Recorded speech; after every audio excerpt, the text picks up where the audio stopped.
Il est 8h33 sur BFM TV RMC. Bonjour Geoffroy Roux de Bézieux. Bonjour. Le président du MEDEF, je le disais pour encore quelques jours. Merci d'être dans ce studio ce matin. On va parler de réindustrialisation, de salaire, d'immigration, de l'emploi des saisonniers. Cette saison, c'est l'occasion de le dire, à quelques jours de l'été. Mais d'abord, je voulais vous interroger sur ces actions qui se multiplient en France avec un rassemblement prévu demain, interdit mais toujours annoncé contre la ligne de TGV Lyon-Turin. Le week-end dernier, près de Nantes, ce sont des plants de salade expérimentales qui utilisaient moins d'eau et moins de pesticides qui ont été détruits. Et en début de semaine, on apprenait que le projet d'île artificielle dans les Alpes-Maritimes, qui devait employer 100 personnes, a été abandonné sous la pression de groupes écologistes. Est-ce que, pour vous, ces actions sont au fond légitimes ou est-ce que vous dites, attention, ça va commencer à poser un problème pour l'économie ? C'est pas tellement que ça pose un problème pour l'économie, ça pose un problème pour la planète. Ce projet Lyon-Turin, c'est 1 million de tonnes de CO2 économisées. Aujourd'hui, on prend la route avec des millions de camions qui transitent entre Lyon et Turin, Turin et Lyon, et puis globalement Rhône-Alpes et le Piémont.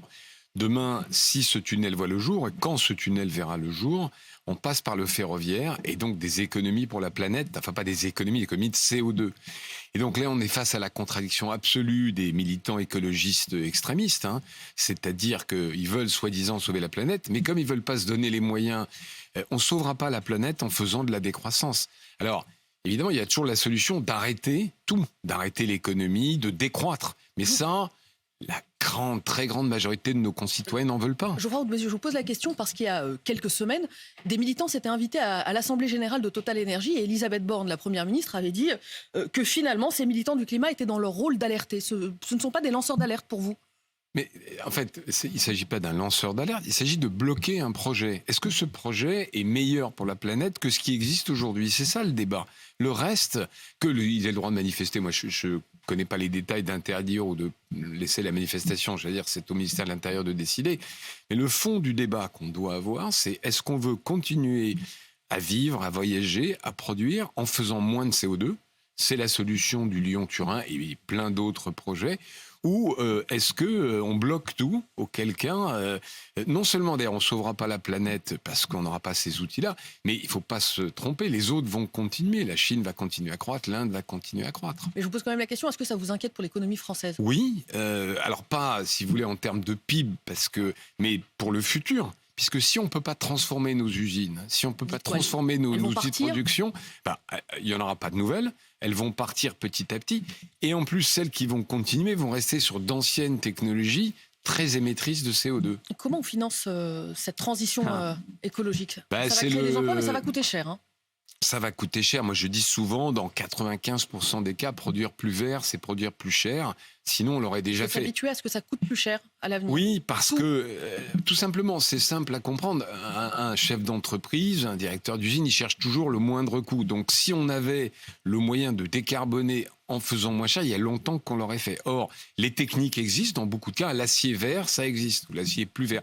Le ciment peut réduire son émission de CO2 plus de 40%. Mais ça coûte plus cher. Et toute la question, c'est comment le passer dans la chaîne de valeur. Nous, on avait fait une étude, à peu près 40 milliards d'euros par an d'investissement pour les entreprises françaises. Le rapport Pisani-Ferry dit 66 parce que ça intègre l'agriculture, un certain nombre d'autres choses. On est dans cette ordre de grandeur, c'est beaucoup d'argent. Il dit ISF vert et mettre à contribution les entreprises. C'est un mot tabou. Impôt, taxe, il ne faut pas demander d'efforts aux entreprises. D'abord, mettre à contribution les entreprises, pardon, mais c'est une tautologie de Pisani-Ferry. Pourquoi ? Mais parce que c'est elles qui vont investir. Je veux dire, c'est pas, mais c'est pas le gouvernement, c'est pas les écolos, c'est pas les ONG qui vont transformer l'usine de Dunkerque. Vous dites c'est nous. De toute façon, on n'a pas le choix. On n'a pas le choix. J'allais dire, qu'on soit, je pousse le raisonnement, qu'on soit climato-sceptique ou pas, on n'a pas le choix, ne serait-ce que parce que maintenant les banques, les fonds d'investissement, les actionnaires ne vont plus financer des investissements qui ne sont pas verts. Donc c'est nous. Quant à l'ISF vert, d'abord, on parle, dans le rapport Pisani-Ferry, de quelques milliards d'euros, alors qu'il faut 66 milliards d'euros par an. Donc c'est totalement symbolique. On est dans ce symbole français de dire l'important, c'est pas que je sois heureux, c'est que les autres soient malheureux, on va les taxer. Or, on sait qu'on est le pays qui taxe le plus au monde. Je pense que ce système un peu pavlovien qui est dire un problème, une taxe, il faut arrêter. Geoffroy Roux de Bézieux, le chiffre est tombé hier soir de l'INSEE, croissance attendue de 0,6% cette année. Le mois dernier encore, j'ai le souvenir de Bruno Le Maire, le ministre de l'économie, qui se félicitait de la solidité de l'économie française. Vous êtes beaucoup plus pessimiste. Vous dites que la France s'approche de la récession. Qu'est-ce qui vous inquiète? Je suis plus prudent. Vous savez, il y a en 2020, quand Bruno Le Maire ou d'autres d'ailleurs disaient le million de chômeurs, le mur des faillites, j'ai été le premier, au début le seul, à dire non, ça va repartir beaucoup plus vite. Pourquoi ? Parce que moi, je suis microéconomiste. Si je parlais des patrons toute la journée. Ouais. Je ne fais pas de prévision scientifique. Et aujourd'hui, les gens à qui je parle sont beaucoup plus inquiets, voire un ralentissement.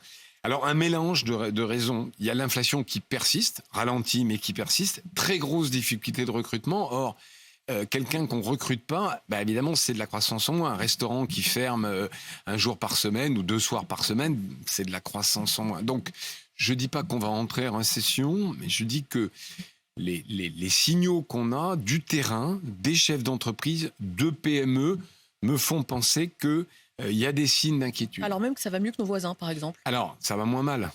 Et on peut s'en réjouir. La zone euro rentre en récession, pas la France. Voilà. Non, mais c'est là où Bruno Le Maire a raison. C'est-à-dire que... C'est grâce aux actions, notamment du gouvernement ? C'est grâce à 7 ans, 6 ans de réformes, de compétitivité. C'est grâce à la baisse des impôts dont on parlait tout à l'heure. Vous mettez au crédit d'Emmanuel Macron ? Oui, que je mets au crédit du gouvernement. Oui, il y a une politique pro-business, je crois qu'il faut l'assumer. Mais le résultat, il est double. C'est d'abord, il y a le chômage qui est au plus bas depuis 40 ans. C'est des Français qui travaillent. Et l'autre résultat, c'est qu'on ralentit. Mais on ralentit moins fort que les autres, et notamment que l'Allemagne. Et vous demandez plus de preuves d'amour, vous dites qu'il y a eu une politique pro-business. Vous attendez quoi de plus, par exemple ? Effacer l'ardoise des prêts garantis par l'État ? Surtout pas. Surtout pas. Non, un prêt, ça se rembourse. Un prêt, ça se rembourse. Sinon, c'est la fin de l'économie, c'est la fin des prêts. Non, d'abord, constance dans la politique. C'est-à-dire pas de signaux négatifs. Parler de l'ISF vert. Pas d'augmentation d'impôts, de ce que je comprends. On a, bien sûr, si pendant 6 ans, on a baissé les impôts, pour les mettre à la moyenne européenne pour partie, parce qu'il reste des impôts qui sont plus élevés, tout signal contradictoire donnerait... Vous savez, l'économie, c'est la confiance. Avant des preuves d'amour, c'est le signal qu'on est pour les entreprises. Après, il faudra continuer à baisser les impôts de production, mais on a une autre contrainte, c'est les dépenses publiques, qui ne vous a pas échappé. On a un petit problème de dette. Standard & Poor's nous a pas dégradé, mais c'est pas passé loin. Vous évoquiez les difficultés de recrutement il y a quelques instants. Est-ce que vous les mettez sur le compte des salaires trop faibles ? On entend les syndicats dire, voilà, avec le patronat, on peut discuter de tout, des primes, de l'intéressement, de la pénibilité, des seniors. On ne peut pas discuter de salaire. Non, alors, on ne peut pas discuter de salaire au niveau national, tout simplement parce que moi, je n'ai pas un bouton rouge ou vert ou bleu ou tout ce que vous voulez pour dire à toutes les entreprises d'augmenter les salaires. Tout ce que vous faites avec les syndicats actuellement sur tous les autres sujets, ça ne peut pas exister sur les salaires. Mais non, parce que on n'a pas de système, on n'a plus de système en 1968 pour dire, à part le SMIC, mais c'est l'État qui le fait, pour dire j'augmente tous les salaires. Par contre, dans les entreprises, les salaires ont augmenté. Je vous donne le chiffre, c'est pas moi, c'est un chiffre de l'URSSAF, 5,8%. Ce qu'on appelle le salaire moyen par tête, l'inflation est à 5,9. Donc, on a quasiment matché l'inflation. Alors, évidemment, c'est une moyenne. C'est pour nos auditeurs et nos téléspectateurs. Dans le privé, je précise pour nos auditeurs et téléspectateurs. Ça, le fonction publique, c'est pas moi. Je veux bien prendre toutes les responsabilités, mais là, j'y peux rien. Mais la vérité m'oblige à dire que 5,8, c'est une moyenne et que vous avez des secteurs, notamment des grandes entreprises, qui ont fait des augmentations plus significatives. On se souvient de Total, je crois que c'est 7%. Des PME qui souffrent. Parfois, les PME ne peuvent pas augmenter leur prix. Par exemple, les PME du nettoyage ou des services, elles ont des contrats sur plusieurs années et qui ont été moins généreuses. Donc, c'est une moyenne. De vos inquiétudes pour les mois à venir, il ne faut pas s'attendre à des hausses aussi spectaculaires dans les mois à venir. Alors, qu'est-ce qui va se passer à l'avenir ? Je vais vous dire, je suis prudent parce que vous m'auriez demandé il y a 3 ans, est-ce que l'inflation va remonter comme ça ? Je vous aurais dit non. Donc, vous voyez, mais on voit une inflation qui décélère légèrement. On peut imaginer que les salaires vont s'adapter. Non, alors l'inflation qui décélère, vous dites, les salariés vont moins venir nous voir pour... Oui et non, parce que le marché du travail, ça a été dit par quelqu'un ce matin dans la matinale, c'est complètement inversé en faveur des demandeurs d'emploi, en faveur des salariés. Et donc, on est pris entre les marges, garder les marges, la capacité d'augmenter les prix, et puis la nécessité de recruter. Il y a beaucoup de postes en feu. Moi, ce qui me frappe aujourd'hui, je ne vois pas un patron qui n'a pas un problème de recrutement. Et c'est pas juste, vous voyez, les cadres informatiques dans les grandes villes. C'est des chauffeurs routiers, c'est dans les restaurants, etc. Et c'est aussi un rapport au travail. Geoffroy Roux de Bézieux, à la sortie des débats sur les retraites, Emmanuel Macron vous a demandé de vous mettre d'accord avec les syndicats sur un nouveau pacte de la vie au travail. Comment mieux vivre de son travail ? Comment mieux vivre au travail ? On est malheureux aujourd'hui en entreprise ? Non.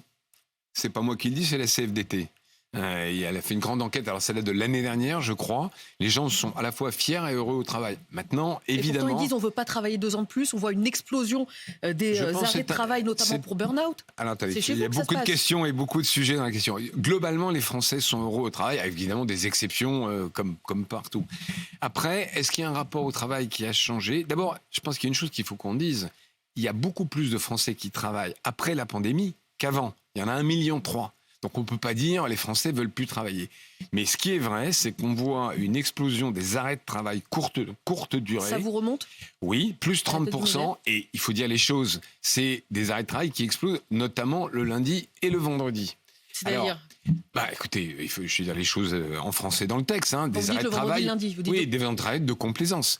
Parce que les conditions de travail soient parfois pas parfaites, moi je l'entends. Mais elles n'ont pas évolué en 3 ans. Il n'y a aucune part de l'entreprise dans l'explosion des burn-out. Ce n'est pas une problématique managériale ou des patrons. Vous me parlez d'explosion des burn-out, il n'y a aucune statistique qui parle d'explosion des burn-out. Il y a une explosion des arrêts de travail, c'est pas la même chose. Écoutez, nous, la seule chose qu'on a, c'est les arrêts de travail qui ont augmenté de 30%. C'est le seul chiffre que j'ai, avec une forte proportion des courtes durées, donc 1, 2, 3 jours. Donc, il y a des vrais arrêts de travail, et puis il y a aussi des arrêts de travail de complaisance. Donc là, il faut travailler ensemble, parce que c'est une perte pour la collectivité, parce qu'à la fin, il y a quelqu'un qui le paye.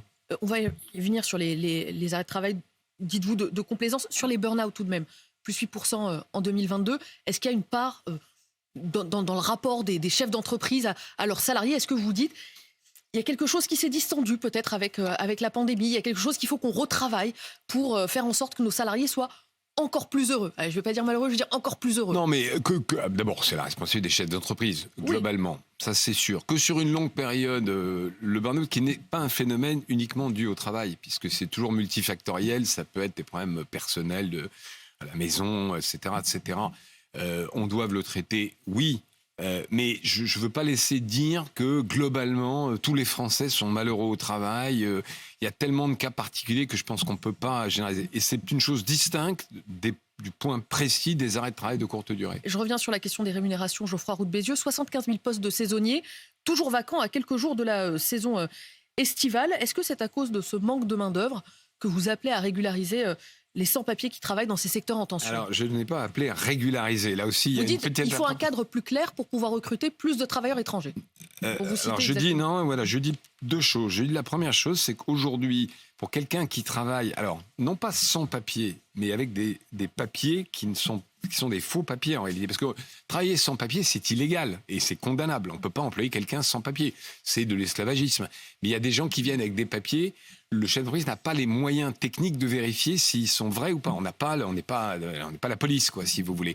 Or, aujourd'hui, c'est une circulaire, qui s'appelle la circulaire Valls, du nom du Premier ministre, et qui est exploitée département par département avec des critères différents. Donc, pour les métiers en tension. Non, pour tout d'ailleurs. La circulaire Valls, elle fixe par secteur. Vous avez dans un restaurateur quelqu'un qui travaille depuis 1 an. Vous découvrez que finalement il n'est pas légal. Vous allez voir la préfecture et là on vous dit oui, on vous dit non. On ne sait pas exactement pourquoi. Vous n'avez vraiment aucun moyen de vérifier en amont si les papiers sont vrais ou pas. Mais non, mais je vais même vous dire que c'est pire que ça. Vous envoyez le nom de la personne à la DSN, enfin un outil informatique. On ne vous répond pas de savoir si la personne a le droit de travailler ou pas. Donc un chef d'entreprise n'a aucun moyen, sauf si le faux est grossier, avec du bon sens, si vous voulez. Mais un chef d'entreprise n'a aucun moyen. C'est pas un policier et il n'y a pas de système de fichiers. Donc, qu'est-ce que vous demandez à l'État ? Pour revenir sur les quotas, là, vous m'avez parlé de 2 choses différentes. Pardon, je voudrais juste répondre.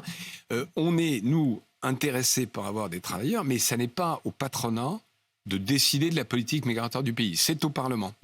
Et pour revenir, je veux tout de même revenir sur ce que vous disiez juste auparavant sur les salariés avec des faux papiers dont vous n'avez aucun moyen de vérifier en réalité l'identité. Qu'est-ce que vous demandez à l'État ? Un cadre plus clair, ça veut dire quoi ? Un cadre plus clair, c'est que la circulaire Valls soit appliquée par les préfectures de la même manière dans tous les départements.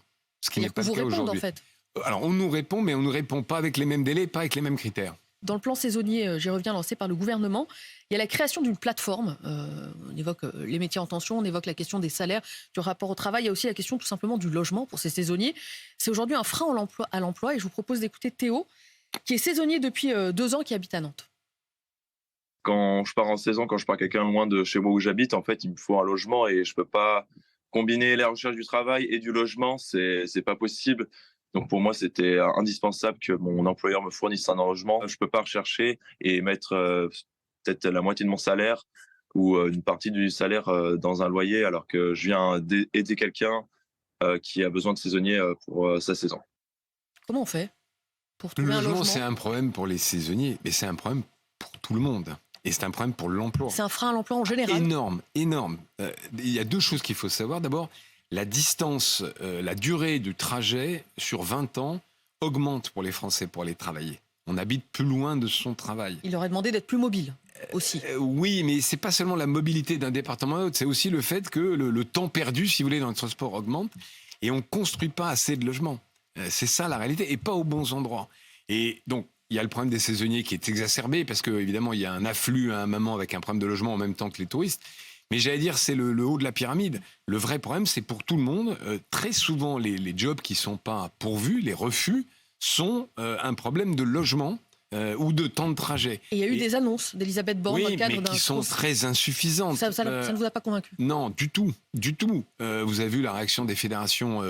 Non, il ne s'agit pas de construire. Si vous voulez, on nous dit oui, mais vous voulez juste faire de la construction, c'est pour faire tourner vos entreprises. Non, parce que c'est un problème pour les Français et pour les entreprises. Beaucoup de postes non pourvus, c'est je ne peux pas me loger à côté de l'emploi que je voudrais occuper. Geoffroy Roux de Bézieux, aujourd'hui Emmanuel Macron va recevoir Elon Musk, le propriétaire de Tesla, pour le convaincre d'implanter une usine en France. Est-ce que vous souhaitez voir une usine Tesla en France? Moi, je souhaite voir des usines en France, Tesla et les autres.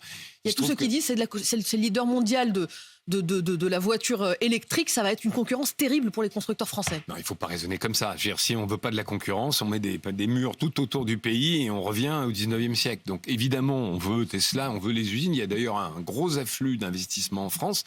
Mais il faut aussi que les constructeurs français se développent et croissent. Donc, au contraire, ça sera une fierté si Musk, mais d'autres, créent leurs usines, leurs investissements en France. Semaine de la souveraineté industrielle, technologique, sur les médicaments aussi, portée par Emmanuel Macron. Pour vous, comment vous vivez cette semaine? Vous dites ce sont des effets d'annonce ou vous dites chouette, il y aura des emplois à la clé? D'abord, je me réjouis que le mot souveraineté soit dans le vocabulaire. J'étais le premier en 2018 quand je suis arrivé à parler de souveraineté et à l'époque, ça avait fait lever quelques sourcils, y compris au gouvernement. C'est un mot que vous aimez bien? Oui, c'est pas le protectionnisme. La souveraineté, c'est la capacité d'un pays ou d'un continent, l'Europe, à développer lui-même des technologies. On peut pas être souverain sur tout. On peut pas être souverain, ça sert à rien d'être souverain sur les t-shirts parce qu'il y a des problèmes de coût. Mais il y a un certain nombre de technologies qu'on a besoin de maîtriser. Moi, je viens du monde des télécoms. J'ai vu qu'aujourd'hui, Thierry Breton appelait à bannir, à interdire les fabricants chinois dans le secteur télécom. Oui, c'est important que l'Europe et la France soient souveraines sur un certain nombre de technologies. Et les annonces, pour vous, donc ce ne sont pas que des effets d'annonce? Non, je pense que petit à petit, je ne sais pas ce qu'il va annoncer aujourd'hui, mais petit à petit, les industriels... C'est la décarbonation de l'aviation. Oui, un sujet absolument majeur. Il est important que nos industriels, nos grandes sociétés soient capables dans la technologie, ne soient pas dépendants. C'est le nucléaire dont on peut se réjouir. C'est une décision du général de Gaulle dans les années 60 d'avoir une technologie française. On en tire les bénéfices aujourd'hui. Geoffroy Roux de Bézieux, Laurent Berger passe la main à la CFDT le 21 juin. Vous, au MEDEF, je crois, c'est le 6 juillet. 17 juillet, précisément. 17 juillet. Est-ce que vous avez reçu un carton d'invitation? Vous deviez rencontrer Emmanuel Macron, je crois, tous ensemble, assez prochainement? Pas encore, mais je pas. veux dire, c'est le plus important, c'est pas ça, c'est qu'on discute avec les syndicats pour essayer de faire notre agenda commun. Et je pense plus important qu'on soit d'accord avec les syndicats sur ce sur quoi on va discuter dans les prochains mois, y compris nos successeurs, que de se réunir devant les caméras de télévision. Pardon pour la télévision. Laurent Berger, il est remplacé par une femme à la CFDT, Philippe Martinez à la CGT par une femme aussi. Est-ce que c'est une femme qui va vous remplacer, vous? Je ne sais pas, il y a une élection, donc le vote est le 6 juillet. Et puis il y a des rumeurs de remaniement. Vous quittez votre poste, vous nous avez dit le 17 juillet, c'est le bon timing. Non, ça vous intéresse pas la politique? Écoutez, j'ai fait la politique, c'est contribuer à la prospérité de son pays. Je l'ai fait en tant que leader syndical, ça me suffit largement. Vous allez faire quoi après le 17 juillet? Écoutez, je vais prendre des vacances d'abord et ensuite je vais m'occuper de mes affaires. Moi, je suis chef d'entreprise, donc je vais rester chef d'entreprise. Je garderai peut-être un pied dans l'intérêt général sous une façon ou une autre, mais pas au gouvernement. En tout cas, vous ne nous annoncez pas votre entrée au gouvernement, Geoffroy Roux de Bézieux. Merci à vous. Il y a des gens très bien pour ça. D'être venu à ce micro ce matin. Vous êtes le président du MEDEF, donc pour encore un mois. Vous me dites ce matin vos inquiétudes pour la suite de l'économie. Message passé au gouvernement sur le recrutement, notamment des travailleurs étrangers. Il faut clarifier le cadre. Merci à vous.